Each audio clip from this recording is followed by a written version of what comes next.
All right, guys, we are live. Welcome, Byron. How's it going? Hello, Nazar. I'm fantastic. How about yourself? I'm great. I like my dungeon background. It looks like you're in a prison escape room. Uh, all right, all right. Yeah. This is the first one, so I'm excited. I've asked some people to join, but we'll see if we have some audience. But otherwise, it'll just be me and you, and we'll talk a lot about, your escape room, your journey, and all those things. So let's get a little bit of an intro first, if we will. I know we've known each other a while, uh, actually. So I think my YouTube just went live, so I'm gonna pause that. Give me 1 second. And because we're streaming this live on Instagram, YouTube, and Facebook. All right, super, super. So let's get started. Let's talk a little bit about you, how you got into this, and introduce yourself first, and who you are and what you do, and all kind of good stuff. All right. Well, I'm Byron Delmonico. I'm the owner, creator, and developer of the Riddle Room escape rooms in Rhode Island. We also DBA as Ri Riddle Room. Um, and that's who I am. And when did you get started? We opened up early. It was early 2016. A friend of mine, I have the most basic and boring starting story that comes at very scary for owners nowadays. But I did an escape room, and I was like, I would be great at this, and then opened one up. Yeah, I think a So lot we, of we the can talk escape room about. owners. Sorry, go ahead. I said we could talk about why that's scary later. Sure, sure. Yeah. I mean, I think a lot of escape room owners that I know too has played an escape room or has played a bunch, and then they decided that they want to do it, they want to own one. So that's kind of the story for a lot of escape room owners, I think. But let's hear about yours. Like, how did you get started? What were the challenges in like 2016? This is pre-COVID, right? Yeah, pre-COVID, I think the challenges that I faced back in 2016 are very similar to the challenges that you would face nowadays. The biggest hurdle is getting through the logistical operations of opening, getting the city approval, getting all the plans together. It's always more expensive than you anticipate. So, all of those hurdles of getting open are much more difficult than just thinking of the game and putting it together. So if someone were to start an escape room tomorrow, like would they what would they most be worried about? What should they most be worried about?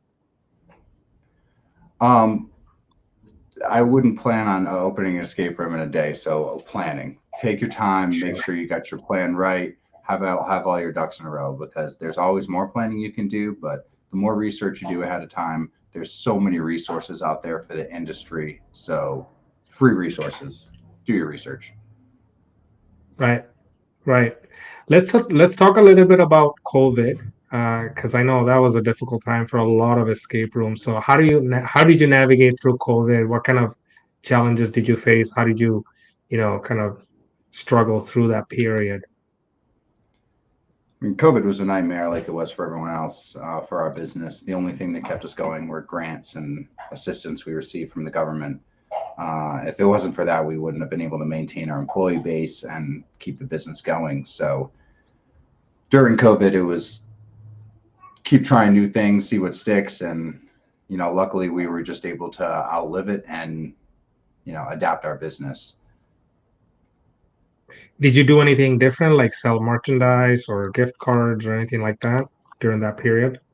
Yeah, we've always sold gift cards, but we did change our kind of mentality on our customer basis because the major change that happened in the industry with COVID was everyone used to book, or most companies used to book on a public booking model where maximum amount of spots, you can fill the spot with any people, whether they know each other or not. Now everyone really wants the private booking model. So everyone wants to book the room, have it shut down for just their group, which makes it difficult and puts a lot of pressure on the business model. So that's the biggest change that COVID has brought up. That's really questioned the escape room business model in general. All right. How I want to ask you about your social media engagement model. Like, how active are you guys on social or on Instagram or Facebook, and what do you guys do to engage your customers? So we do a variety of things. One of our old school mentalities are we post pictures of the group. We post everyone's picture on our social media, and we give them their private spotlight. It's frowned upon in some markets, but really it allows us to do so many different things with our social media. We have a variety of contests. We've tried a dozen contests over the years that we've been in business, and two of them have been extremely successful. So trying different things and being able to find out what works is And what are, if you don't mind sharing, what type of contests and what are the prizes or the incentives for people to participate in them? so the first successful contest was called the Team of the Month. We would take all the pictures and we post, and we would tell them whoever gets the most likes on Facebook in this month period gets their picture on the wall. They become the official Team of the Month, and then at the end of the month, they receive the picture as a group. So this always led to at least one team, typically one or two teams that went semi-viral, where there would be like 100 interactions. Normally, our social media we get anywhere from 2 to a dozen, but for those posts to reach 100, 150 interactions, was really impactful, and it really just cost us the picture that we had to give to the group. Right. And so it's like a digital picture pretty much that they Yep, get. it's all about spotlighting them. It used to be a printed picture, but now we went digital and we put it on our screens in the building. Yeah, I mean, I've heard from both sides of the aisle on this that like, hey, we don't really want to post pictures of our groups. It's kind of cringeworthy, blah blah. So I was like, you know what? Like, it really helps your reach. So maybe you should consider doing that when you're doing marketing, especially on social media. So what do you say to that? I would say no, don't do it. The only way you can make it successful is if you're going to make the pictures as interesting as possible. And I guess that's a great segue to our next contest that we ran. Uh, Interesting pictures are the most important part. Take pictures inside the rooms. If you only want to do the first room that they walk into when they first see it, fine. But show interesting pictures, show different stuff to your customers. It's going to make them attractive and want to come see your business. Then you're highlighting your customer and you're showcasing your business at the same time. Don't just do the same photo in front of your logo every time. It gets really monotonous. But Yeah, our that next makes sense. contest, we did Right. whoever had the best pose, they won a free escape room and a pizza party. And we just ran this contest now, and our social media is hilarious. The groups are having so much fun with the pictures. It's great engagement, and all we gave away was a pizza party. So it's just a creative way to engage with your customers and make it about them. And who actually runs these contests? Is this the game master or people that are working at the room at the store? Um, I run the business as a CEO, and we there's a lot of people involved in these contests. So the game masters step up. We have a marketing person that's a marketing game master person. She is fantastic. Um, so we all just work together and coordinate it on the contest where it's a vote. The whole staff votes on it. So we all put our votes together. Whoever gets the most votes out of the staff, wins. So it's a way to engage with the staff as well. That's really entertaining and fun for us. Absolutely.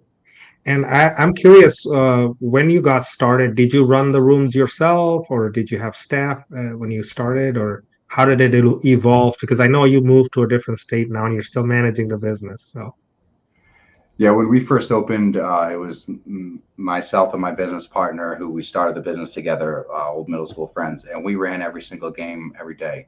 And back then we were on Groupon, so we were sold out, making almost no money, pulling our hair out, working.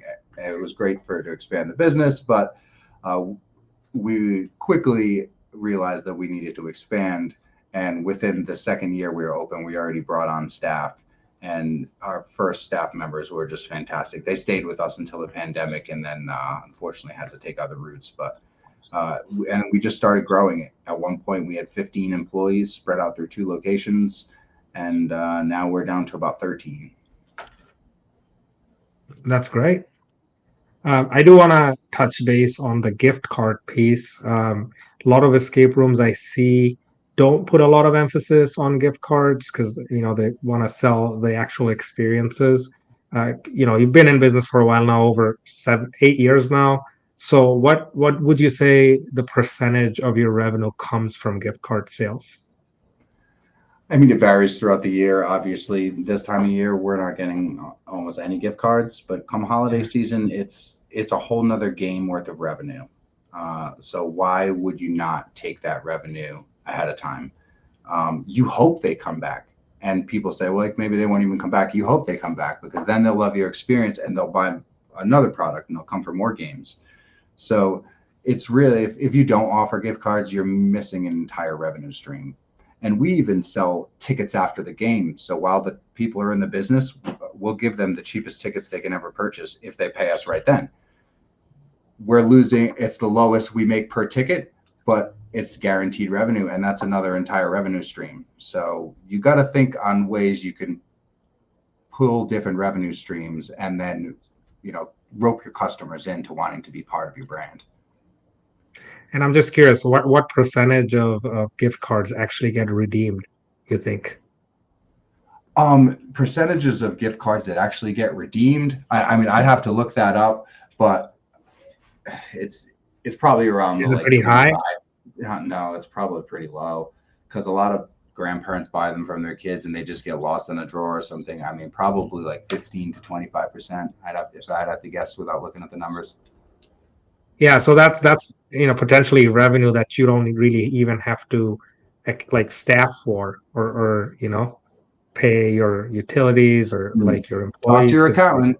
Talk to your accountant. Make sure you always do things officially. But yeah, gift cards right. have an accounting liability that comes along with them as well. But it's completely That worth makes it. sense. I highly recommend gift cards. Very cool.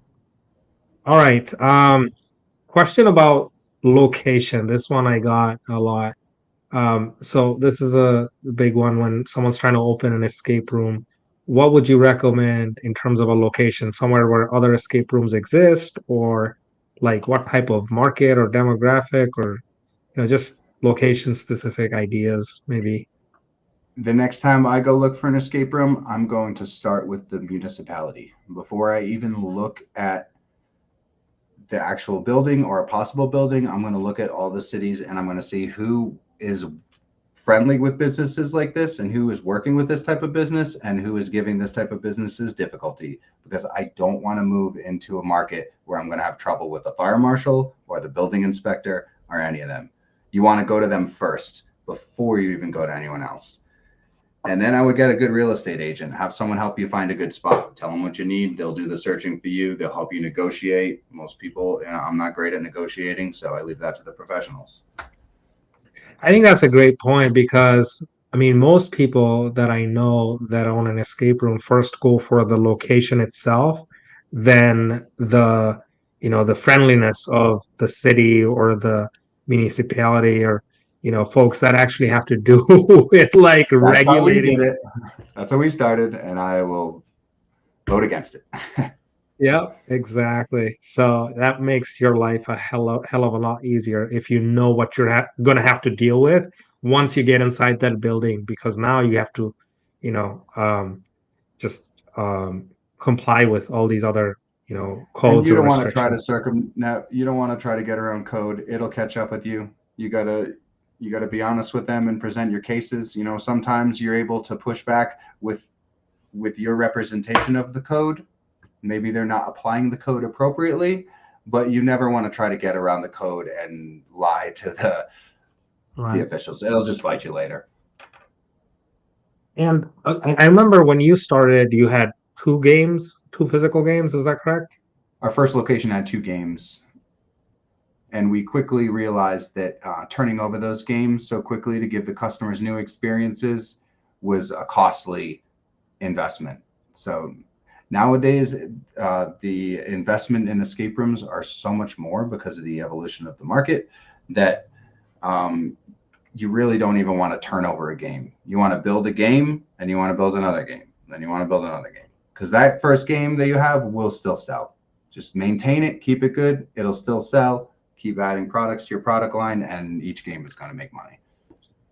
So yeah, because I see that, some escape rooms do keep their old games, but they're always investing in like new games and like tearing apart old games. So do you recommend tearing down old games or just renovating or, You got to do reinventing what them? you got to do. But if you have the option to tear down a game or build a game in a space that you were either already paying for or you can acquire, build a new game. Learn from what you learned in the first game, keep the customers happy by keeping it maintained. That's the key. And then build a better game. Just keep growing. And are you guys pretty hands-on with, the games that you build, or do you hire folks to do, some of the building? We started off by doing everything ourselves, building it all from scratch. And I mean, we had an inexperienced new product. We were new owners, and we've grown, we've listened, and we've learned from everyone, and we've built to a point where we're bringing on as much outside talent as we possibly can. We're bringing on people that are good at their specialties and that are passionate about what we're doing, and we're trying to create a team of just wonderful people. So we started from doing it all ourselves, and now we couldn't want to bring in people more. And what are your plans moving forward? I know you're in Arizona now. Are you planning to open another location there, or planning to expand the We brand, or we were looking in Arizona, but we're going to build a game in Rhode Island next. We have a space that we're building a new game um, that kind of fixes some of those business model problems I was talking about before. okay? So good luck with that.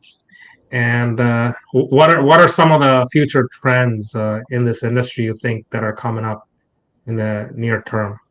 Well, that's exactly what we're trying to get ahead of. Two of the main things that the immersive industry is adapting to. There are a bunch. I'll do the top three. One of them is pipelining, putting people in the game and being able to put another team in before that team finishes, instead of having to wait until the whole team finishes, turn the game over before you put another group in.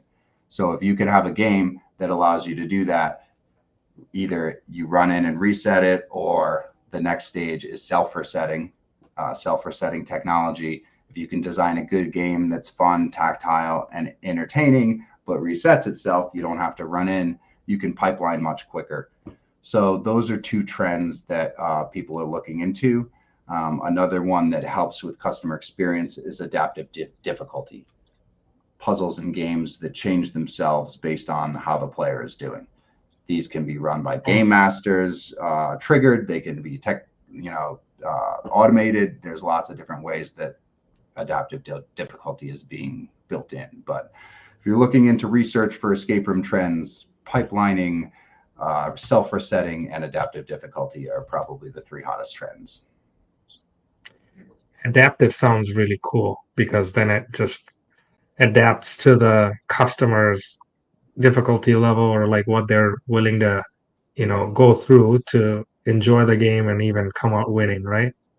And these things can sound very complex, but when you break it down to their rudimentary basics, they're really they can be achieved very simply. You don't need this high-tech computer system to achieve all this. I mean, granted, it makes it easier, but there are ways to make your games better using little tactics and little steps, big goals. That's my new motto. Very cool. All right. Well, we're going to wrap this up. I just have one last question for you, and that is, what kind of advice would you have for, new and aspiring escape room owners in this industry? Make sure you want to be a business owner. Being a business owner is very difficult. You never know what challenge is going to be thrown at you. If you're passionate about the escape room industry, go work for a top level escape room. Get some industry knowledge. There are a lot of really awesome escape rooms out there that you can get your feet wet and then eventually build to your own. So it doesn't have to be a jump all in kind of thing. All right. All right. Well, we're kind of at the end of our podcast. Do you have any questions for me, Byron? Otherwise, we'll wrap up this segment. Thank you so much for your time. No, thank you so much. Your knowledge and expertise has been, vital in building our brand. So I can't thank you enough for all your help throughout the years. No, I really do appreciate our partnership. Well, we'll look forward to doing one of these every week, just kind of giving value to the industry and helping other escape room owners, maybe even get in some game designers in the future, other industry experts. That's what we're really looking to do here. So thank you very much for your time and look forward to, having you in the future as well. You got it. Thanks for spreading the knowledge. Yeah, take care. Bye.